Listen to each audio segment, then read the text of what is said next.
All right, let's continue our study of Exodus chapter 22 by just reading some scripture first. We're going to start at verse 18. We're going to read to the end of the chapter. Exodus chapter 22.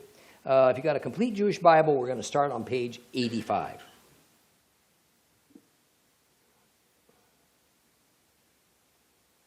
Exodus chapter 22, starting at verse 18. That could be numbered a little bit differently in your Bible, depending on what you're using. And we'll go ahead and start here. You are not to permit a sorceress to live. Whoever has sexual relations with an animal must be put to death. Anyone who sacrifices to any god other than Adonai alone is to be completely destroyed. You must neither wrong nor oppress a foreigner living among you, for you yourselves were foreigners in the land of Egypt. You are not to abuse any widow or orphan. If you do abuse them in any way and they cry to me, I will certainly heed their cry. My anger will burn. I will kill you with the sword. Your own wives will be widows, your own children fatherless. If you loan money to one of my people who is poor, you are not to deal with him as you would a creditor. You are not to charge him interest. If you take your neighbor's coat as collateral, you are to restore it to him by sundown, because it's his only garment. He needs it to wrap his body. What else does he have in which to sleep? Moreover, if he cries out to me, I'll listen, because I am compassionate. You are not to curse God. You are not to curse a leader of your people. You are not to delay offering from your harvest or grain, olive oil or wine. The firstborn of your sons you are to give to me. You are to do the same with your oxen and your sheep. It is to stay with its mother 7 days, and on the 8th day you are to give it to me. You are to be my specially separated people. Therefore you are not to eat any flesh torn by wild animals in the countryside. Rather, throw it out for the dogs.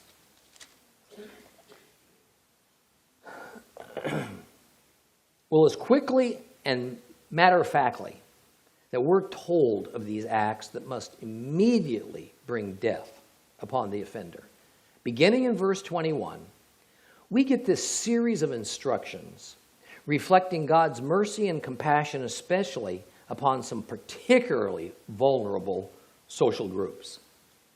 Israel is told they are to welcome and respect the ger, G-E-R, ger, which is Hebrew for strangers, foreigners, non-Hebrews, Gentiles who come to live with them. Now, what this is actually contemplating is a foreigner, a Gentile, becoming a member of Israel.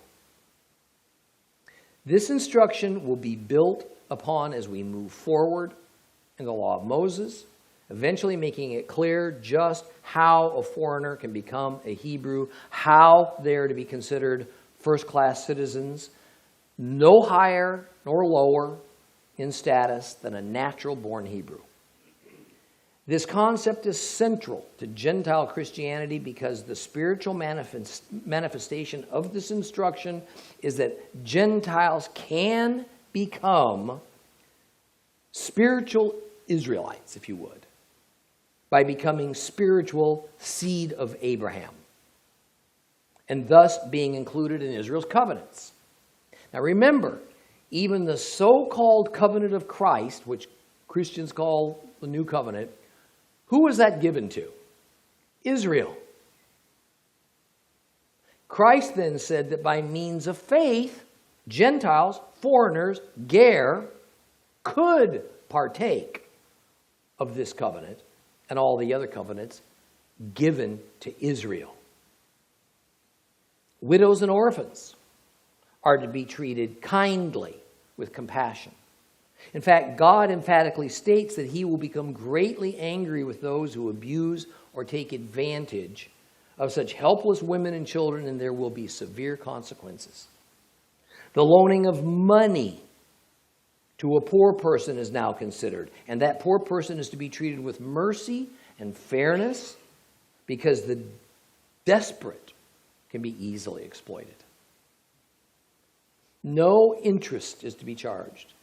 And if that poor person offers his cloak, his coat, as security for the money, it must be given back to him in the evening so he's not cold. The salma, which is Hebrew for a garment like a cloak, was a piece of cloth that wrapped around the body, and it was used as both clothing and a blanket. Often this was a poor person's only possession. Now, naturally, the philosophy here is not to take the basics of life away from a helpless person as a promise for repayment of a loan. Compassion is not optional with our God. Compassion and mercy are integral. They're foundational of God's justice system. In fact, we are warned throughout the Bible that if we expect to be beneficiaries of Jehovah's compassion and forgiveness and mercy, we are to do likewise with our fellow man, especially the weakest among us. Now, by the way, please notice something pretty important here. This law applies to Hebrews lending money to other Hebrews. In other words, God's family lending within God's family. This does not apply by the letter of the law to those of God's family lending to outside the group. In fact, we even get a definition of an often asked question in Christianity.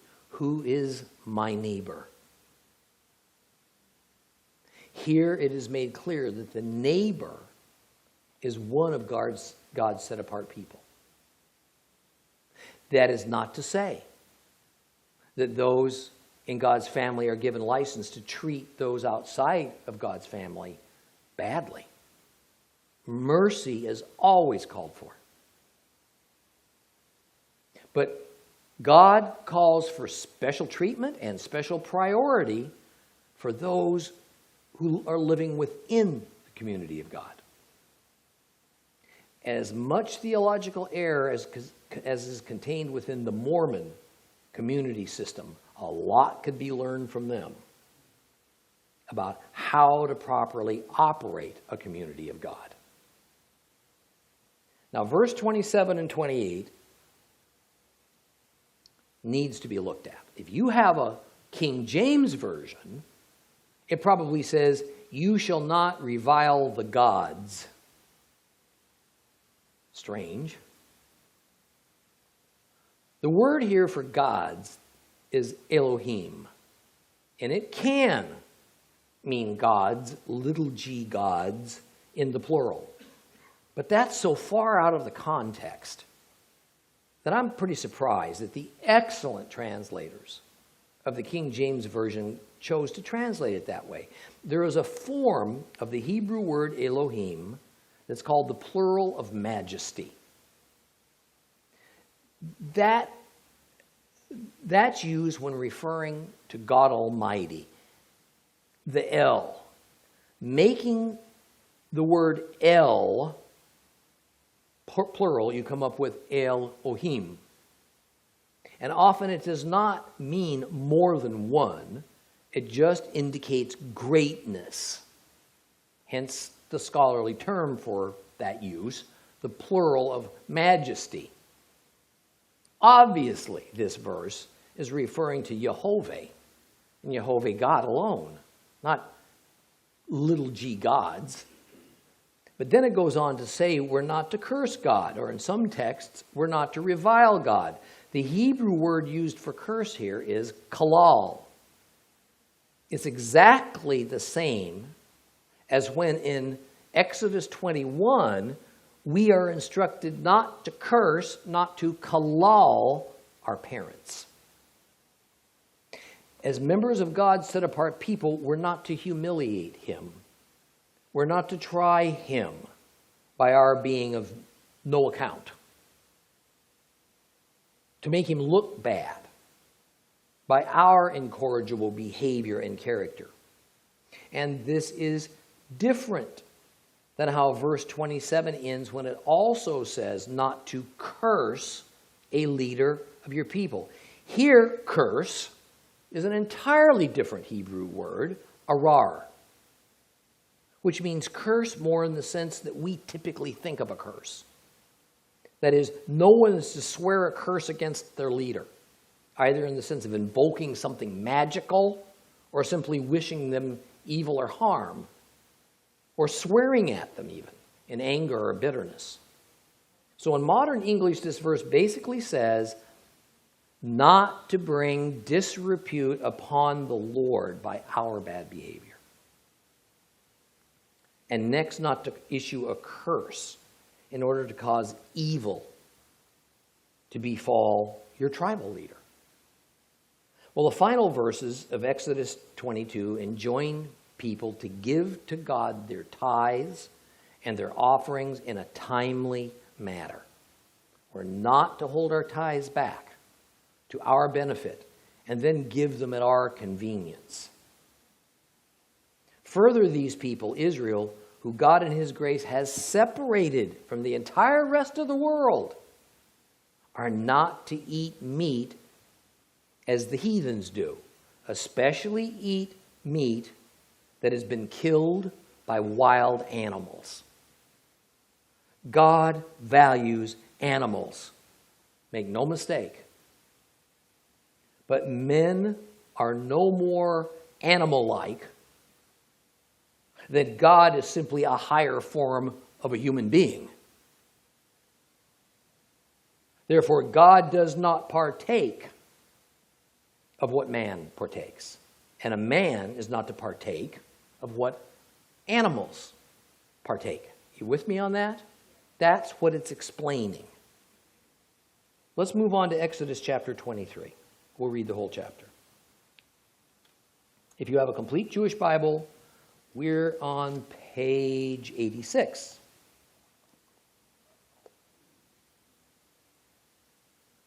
You are not to repeat false rumors. Do not join hands with the wicked by offering perjured testimony. Do not follow the crowd when it does what is wrong. Don't allow the popular view to sway you into offering testimony for any cause if the effect will be to pervert justice. On the other hand, don't favor a person's lawsuit simply because he is poor. If you come upon your enemy's ox or donkey straying, you must return it to him. If you see the donkey which belongs to someone who hates you, lying down helpless under its load, you're not to pass him by, but go and help him free it. Do not deny justice in his lawsuit simply because he's poor. Keep away from fraud. Do not cause the death of the innocent and the righteous, for I will not justify the wicked. You are not to receive a bribe, because a bribe blinds the clear-sighted and subverts the cause of the righteous. You are not to oppress a foreigner, for you know how a foreigner feels, since you were foreigners in the land of Egypt. For 6 years you are to sow your land with seed, gather in its harvest, but in the 7th year you're to let it rest, to lie fallow, so that the poor among your people can eat, and what they leave, the wild animals in the countryside can eat. Do the same in your vineyard and olive grove. For 6 days you're to work. On the 7th day you are to rest, so that your ox and donkey can rest, and your slave girl's son and the foreigner can be renewed.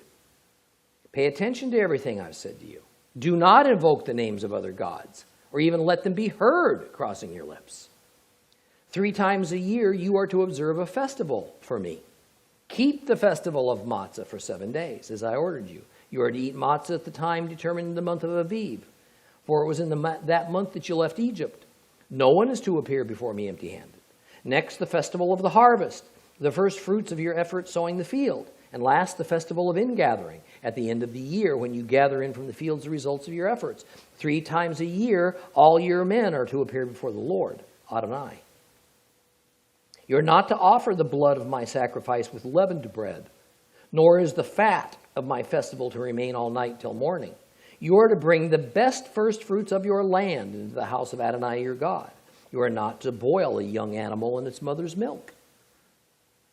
I am sending an angel ahead of you to guard you on the way and bring you to the place I have prepared. Now pay attention to him.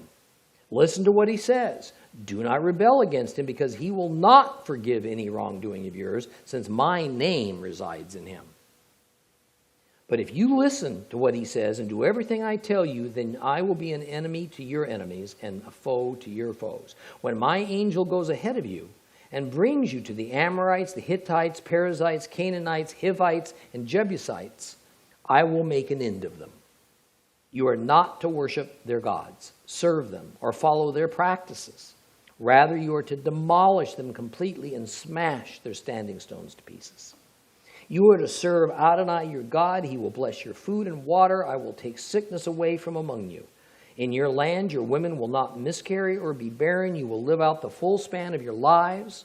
I will send terror of me ahead of you, throwing into confusion all the people to whom you come. I will make all your enemies turn their backs on you. I will send hornets ahead of you to drive out the Hivites, Canaanites, and Hittites from before you. I will not drive them out from before you in 1 year, which would cause the land to become desolate. The wild animals, too many for you. I will drive them out from before you gradually, until you have grown in number and you can take possession of the land. I will set your boundaries from the sea of Suf to the sea of the Philistines, and from the desert to the Euphrates River, for I will hand the inhabitants of the land over to you. You will drive them out from before you. You are not to make a covenant with them or with their gods. They are not to live in your land. Otherwise, they will make you sin against me by ensnaring you to serve their gods. Now, we're going to receive a long series of laws here in a machine gun type fashion. They're going to come at us fast and furious. Now, most are quite easy to understand, so we're not going to examine every one of them in detail. We're going to merely read them like I've done, not bother to examine the ones that are self-explanatory. So we start with a series of laws that are very general in their nature in the first 3 verses of this chapter. The idea is that one is not to be untruthful, not to be partial or unjust. Generally speaking, these verses are referring to judicial integrity. That is, they are about the proper behavior for witnesses, judges, and the litigating parties.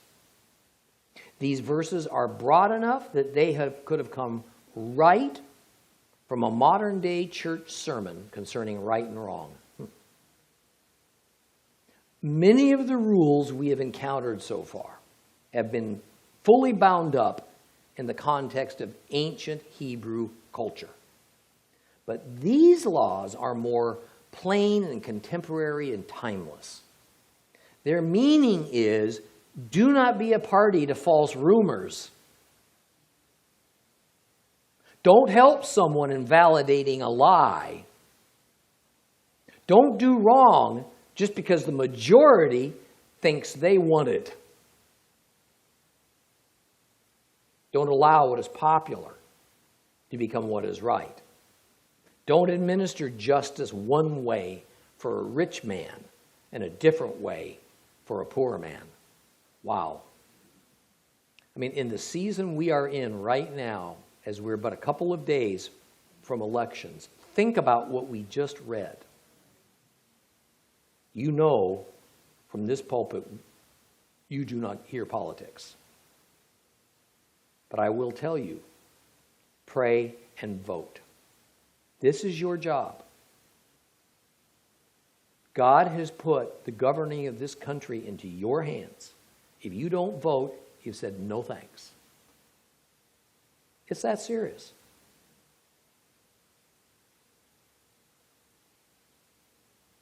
Now, interestingly enough, it is the turning away from these very rules that are at the root of our declining societies all over the world.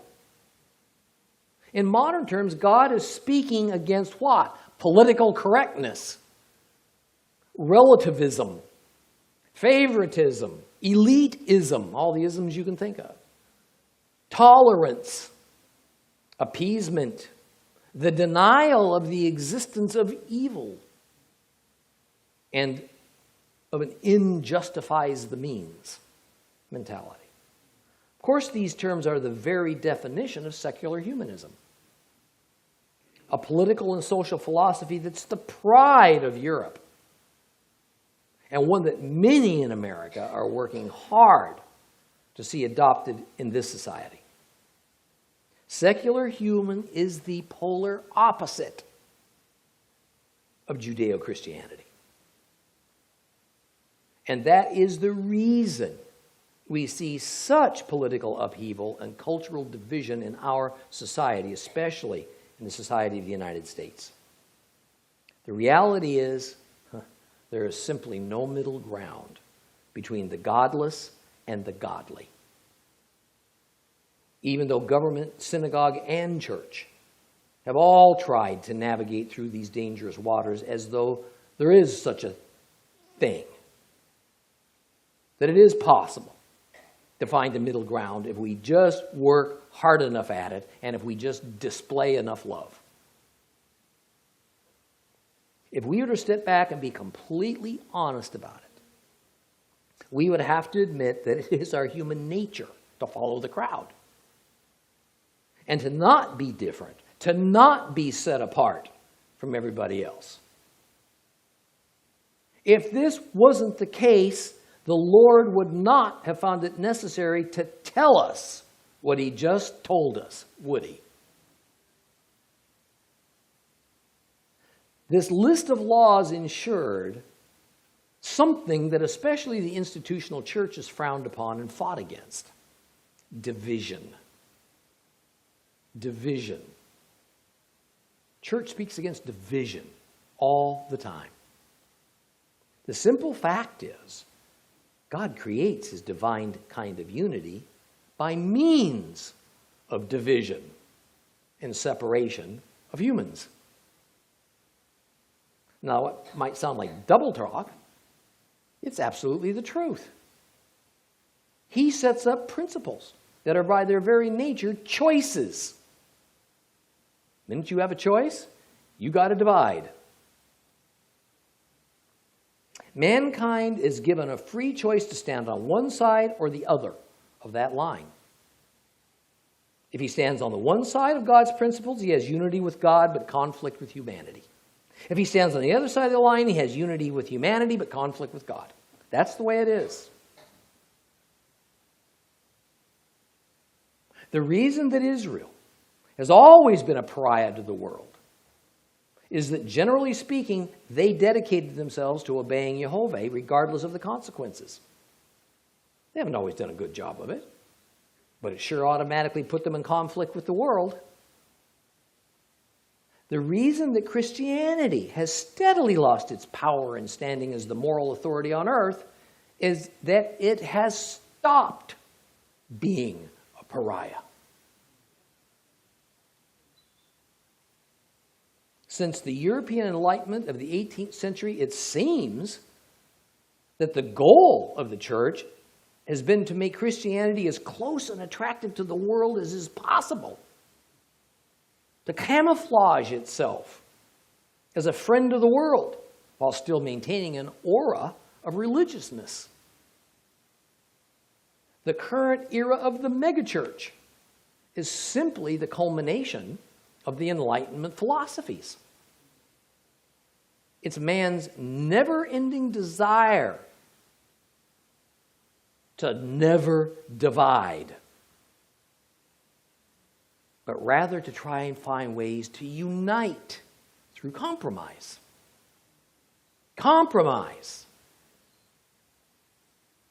Compromise and consensus have replaced unity. Majority rules has replaced God's rules. Tolerance has replaced our obligation to discern between good and evil, right and wrong. To say it out loud. That's the worst. Christ said, "Take up your cross and follow me."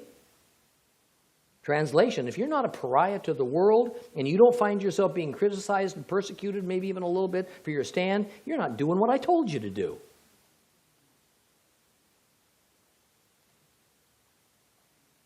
Well, starting in verse 4, we get some instructions that are usually credited to Yeshua as being the first to say them. These next verses are about the humane treatment of the enemy. Then we get another instruction often thought to be anti-Old Testament and occurring only in the New. It is to be merciful and to consciously help the poor. You see, Yeshua didn't come to abolish the ways of the Torah, God's ways. He was the most Torah-observant man in the history of the world. Every saying, listen to what I'm telling you, every saying of Christ came either verbatim or in principle and spirit directly from the Old Testament.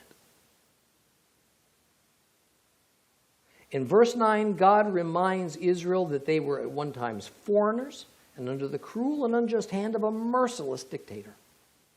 And that perhaps the best example of how not to treat a foreigner that has come to live amongst Israel is how Israel was themselves being treated in Egypt.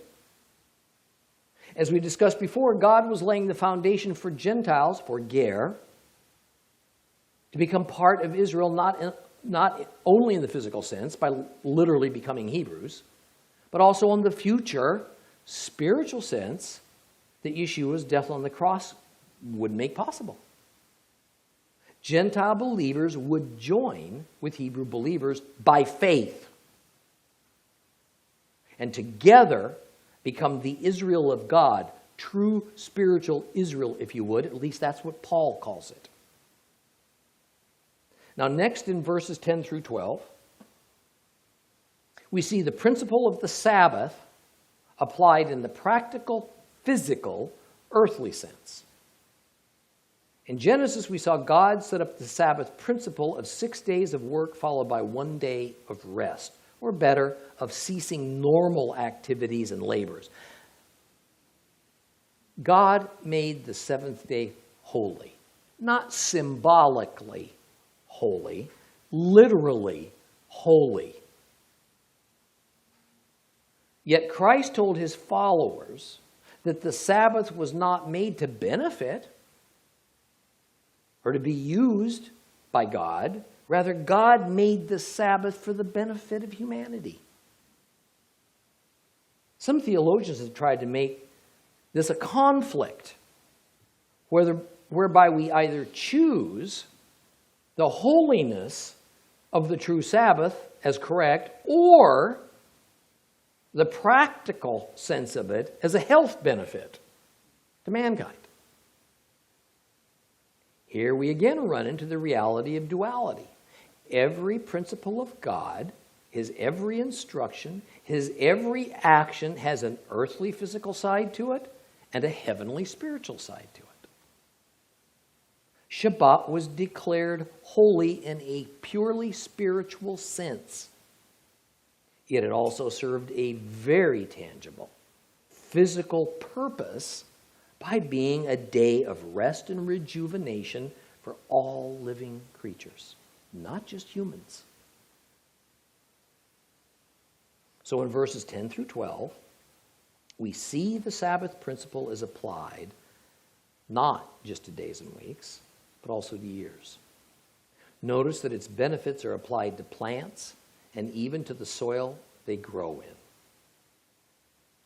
Use the ground for 6 years, then let it have its Sabbath rest in the seventh.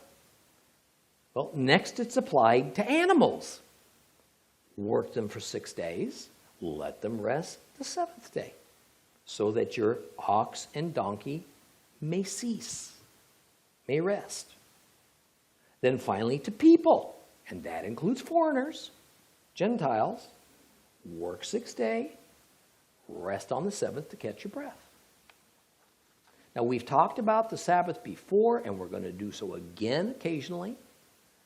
But here's one observation I'd like you to consider. The holiness of the seventh-day Sabbath is really only relevant to God's people. I know that's a bold statement, but I want to explain. There are two basic aspects to Shabbat. First, as a day of physical rest, and two, as a day of observance of a God-commanded holy day. The first is indeed about a physical benefit that we receive. The second is about the spiritual benefit that comes from simply being obedient to the Lord. Because of the way the Lord designed all things, humans, animals, plant, dirt, a regular rest helps all to physically rejuvenate. I can sign up for that. One can be an atheist and benefit wonderfully from resting one day in 7. But animals, plants, the dirt, and all humans who are not part of God's people are restricted only to the physical benefits of Shabbat. If one wants the spiritual benefit of Shabbat, the benefit that comes from observing the Lord's commandment to be holy as I am holy, then you have to be part of God's people. It's the only way you have that. So as believers who recognize the God-ordained benefit of resting one day in 7, you will be blessed from a physical standpoint no matter what day you choose to rest, just the same as would an atheist or a plow horse. But there's one day, there's only one day that brings a spiritual benefit that the Lord has ordained. And that is the particular day that the Lord has set apart as holy. The seventh day that formally is called Shabbat. Shabbat is not a day that we choose. It's a day the Lord chose long ago. It's not up for a vote. Verse 12 was the end of the first category of rules and regulations that God was setting up, those that involve human-to-human interaction. So from verse 13 to 20, the second category has begun, and Jehovah is now dealing with how humans are to relate to him. He starts by reiterating that other gods aren't going to be tolerated. Thus far in the Torah, Israel has been told not to make images of other gods, not to worship other gods. Now, not to even talk about, not to invoke the names of other gods. The ancient Hebrews were just like us. They were always looking for loopholes. Is it really an image of God if I have a statue or a painting of Christ? Really? Do I tithe on my income before or after taxes? Isn't worshiping God the same thing as my sitting watching someone else sing a Christian song on TV? Isn't my pastor praying for me the same thing as me praying? God was making about as clear as it can get that the Israelites were to have nothing to do or to say about other gods, period. And by the way, there's no loopholes on any of these things. Beginning in verse 14, the Hebrew religious calendar is set up. Jehovah ordains 3 pilgrimage festivals for Israel. In Leviticus, the festivals will be discussed in much more detail. Although eventually, God would set up 7 feasts for Israel to celebrate, these 3 are special because the word pilgrimage, chag in Hebrew, suggests that the Israelites must journey to a specific place to celebrate these feasts. For now, out in the wilderness, They're simply told to present themselves before the Lord. Presumably that means assembling at the wilderness tabernacle that went with them wherever they went. Later on, after settling in the land of Canaan, they will be told to journey from wherever they might now live to Jerusalem, home of the temple, for these 3 out of the 7 feasts. Now, like the instructions we just saw regarding the physical, earthly purposes of the Sabbath, we now see the physical, national purposes of the 3 pilgrimage feasts. Oh, look, they have an enormous spiritual element to them that we're not going to go into right now. But it's not the purpose of these particular instructions to teach about the spiritual, prophetic character of these three feasts. These are all about Jehovah ordaining an especially important set of 3 celebrations that sets Israel apart from all the other nations. It goes a long way in establishing a unique national identity for Israel that sets them apart as members of God's people on earth. Now, the 3 festivals are all agricultural based. Therefore, since spring is looked at typically as the beginning of the agricultural yearly cycle, the first festival is a springtime festival. And the first pilgrimage feast, called the Festival of Matzah, is also sometimes called Passover, but that's not technically correct, since Passover is a separate one-day feast. It is a time to celebrate, Matzah is a time to celebrate God's deliverance of his people from slavery in Egypt. Now, the second pilgrimage feast, known as the Feast of Weeks, or in Hebrew, Shavuot, occurs 50 days following the Feast of Matzah, and it is to celebrate the second harvest of the year. This is the wheat harvest. The first harvest is of barley. Comes in a little earlier than the wheat. Christians have a different name for this holiday of Shavuot.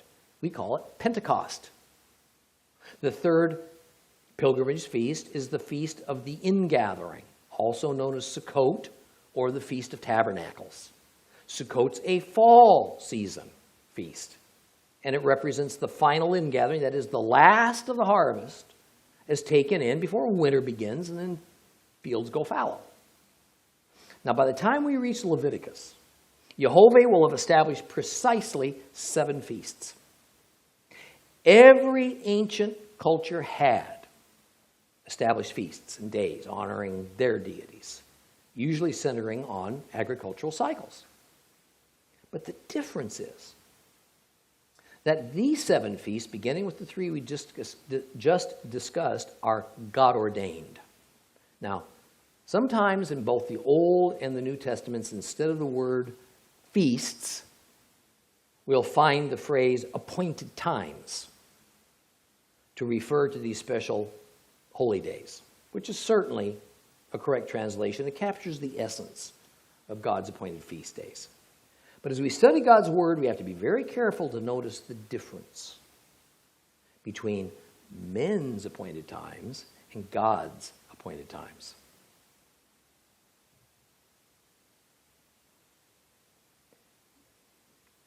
I think disregarding this difference has caused enormous confusion in Bible translation and in teaching. Some teachers have St. Paul declaring the end of the biblical feasts of appointed times, when in fact he is cautioning against observance of human, man-made feasts in appointed times, not God's.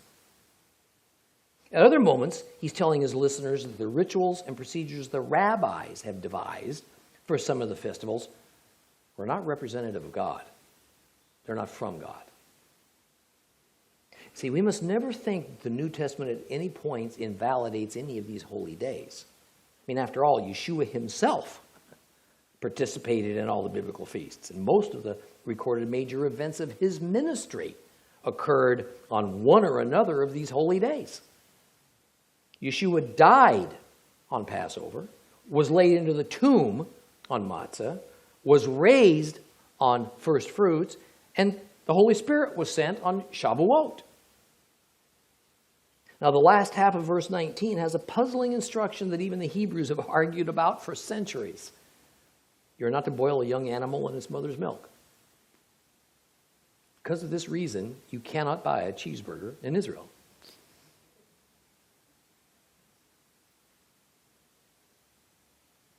As a tradition, you see, the Jews have enforced this by effecting a prohibition against serving or eating meat and dairy products at the same time.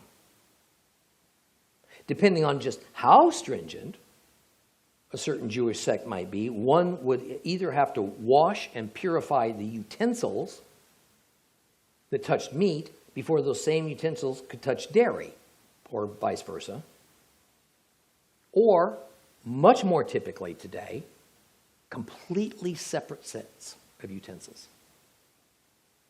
Very typical in a Jewish home. And they don't have to be that religious. You can go in and you will find a separate set of utensils for meat and dairy, and if they're even more kosher, for Passover. Separate. Now, in some cases today, meat products and dairy products have to be kept in completely separate refrigerators. So those of you going to Israel, forget the cheeseburger, unless you really want some serious frowns when you order it. And by the way, about the only place you can get one is to go to an Arab establishment. They'll happily serve you a cheeseburger.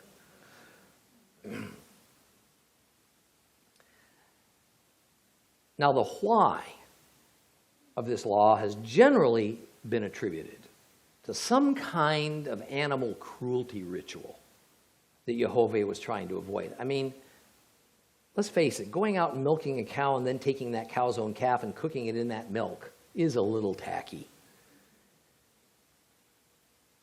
But it's also thought that this might well have been a well-known custom of some pagan cultures during worship of some heathen deity. So God directly banned this practice by his people. Now suddenly in verse 20, the tone of the chapter changes. And Yehovah moves from ordaining rules and regulations to making some promises to Israel. He says, he's going to send an angel, a malach in Hebrew, to prepare the way for Israel's conquest of the land of Canaan. And that the people are to obey this angel. Because Yehovah says this particular angel carries his holy name.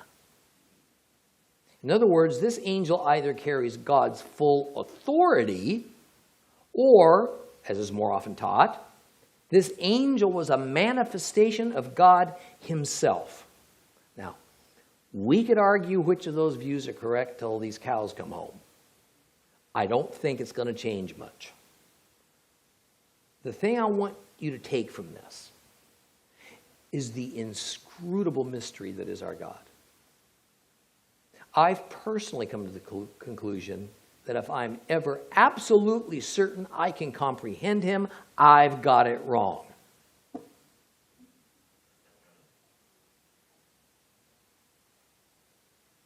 God will manifest himself however he decides to.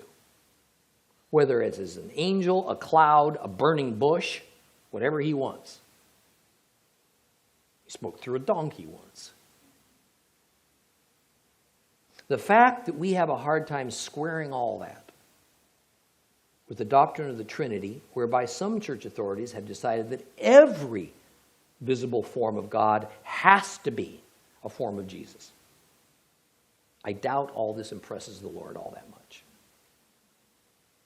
And we shouldn't be too concerned about it either. Some things about God just are.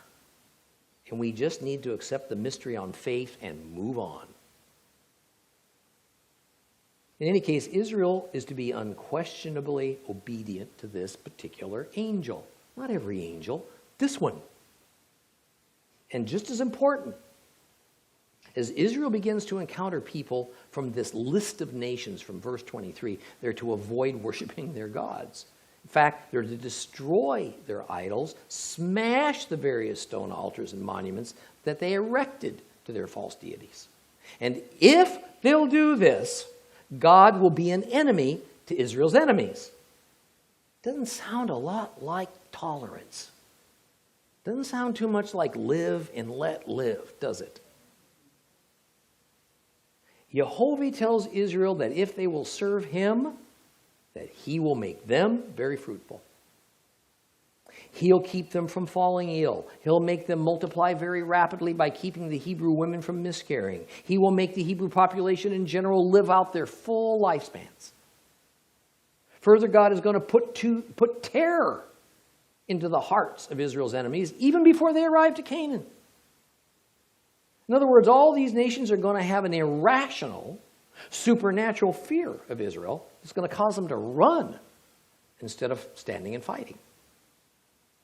Of course, the hordes of the stinging hornets that the Lord is going to send against the various inhabitants of Canaan that might consider staying even in the face of that fear are going to be pretty painful. Another pretty good reason to get out of Israel's way. Now, verse 29 says something pretty interesting. God is going to lead Israel to such a swift victory in Canaan that it actually becomes necessary to slow them down. Can you imagine that? Therefore, he's not going to allow, he says, Israel to defeat Canaan in just a single year, even though it can be done. They're perfectly capable of doing it. Why not? Why wouldn't you want to get this over with in less than a year? Because, he says, if all the inhabitants of Canaan just flee at once, the land will go fallow for lack of care, and then wild animals are going to take over. So God is going to have Israel take over Canaan step by step at a rate that they can properly assume stewardship over the rich lands and resources they're about to acquire. And then in verse 31, we're told what the boundaries of the land that God is giving them is going to encompass. It's going to extend from the Gulf of Aqaba, which is a finger of the Red Sea to the east, to the domain of the Philistines, which is the Mediterranean Sea, on the west. The river to the north is the Euphrates. And the wilderness to the south is probably the Negev that borders on the Sinai Peninsula. Oh, this is a really big tract of land, which Israel has yet, by the way, to this day, ever to fully possess. Now, verse 32 speaks of not making a covenant with any of the Canaanite peoples. In other words, no peace treaties, no buying land, no appeasements of any kind. Why not? Verse 33 tells us that if Israel allows these various tribes of Canaan to remain, their mere presence will make you sin against me by ensnaring you to serve their gods. That's why. And as we're going to see in later studies, during the time when Joshua was leading Israel, in their human idea of mercy, Israel's leaders ignored God in this, and they did make treaties, and they did allow intermarriage, and they practiced tolerance, and Israel suffers from disobedience to this very day. Rather, this disobedience to this very day. I mean, it's a result of it. Where we stand today is because Joshua and his crew didn't listen. And while it might be difficult for us to swallow, the reality is that had Israel followed God's instructions 3,000 years ago and more, when invading Canaan, there would be no Middle East crisis today that never ends. What we have been witnessing since chapter 19 of Exodus is the making of a covenant, or in more precise biblical language, the cutting of a covenant. Now, chapter 24 is going to be all about the ratification of the covenant that's been spelled out now over the last several chapters. A covenant is far more than a contract. It's far more than a legal agreement between two parties. In the Bible, a covenant creates a binding together of those parties, a union of sorts. Some scholars have likened the covenant process here in Exodus as to a marriage. I would argue with that somewhat, but yet the union element of a covenant indeed reminds one, to a degree, of the union which occurs in human marriage. In Exodus 19 through 23, we have seen the terms of the covenant between Israel and God being laid out. And by the way, the style of its structure that we've seen very much resembles ancient Middle Eastern treaties and pacts between people and nations, particularly those treaties of the more highly developed cultures, such as that of the Hittites.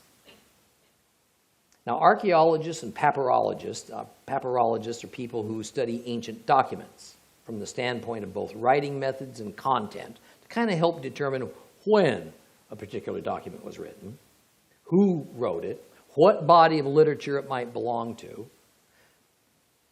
They have a wealth of written treaties and covenants from ancient times to compare with biblical covenants. There's no shortage of them. And while there are many similarities which enable us to be certain of the era that the covenant of Moses occurred, which is 1300 to 1400 BC by our calendars, somewhere in there, there are some glaring differences between those treaties and the Mosaic covenant written at Mount Sinai. Now, first of all, no covenant ever discovered from any ancient culture was in effect a written agreement between a man and a God. Second, every document ever found that comprised what we might term a law code, such as the Code of Hammurabi, separated the people into classes with varying degrees of privilege and deference to the rich and the royal over the general population, then the poor, then, of course, the slave class. Third of all, these law codes tended to make religious ritual and regulation separate from the civil law, with religious law having little or no effect upon civil law. Religion was compartmentalized. It was made into its own little world, if you would. And then it was used only when people dealt with their gods. Obviously, the covenant of Moses was a complete departure from these law systems. God himself was the covenant partner with the people of Israel. God did not ordain a class structure of people. He actually sought to begin to destroy the lines between slave and free men. He even made religion and civil law one in the same, inseparable. That is, all justice, all mishpat comes from Jehovah God. All of it. So the covenant of Moses was quite unique. It was even a departure from the previous covenants that God had made with Noah and then with Abraham. Because in both cases of those much earlier covenants, they were just one-sided promises.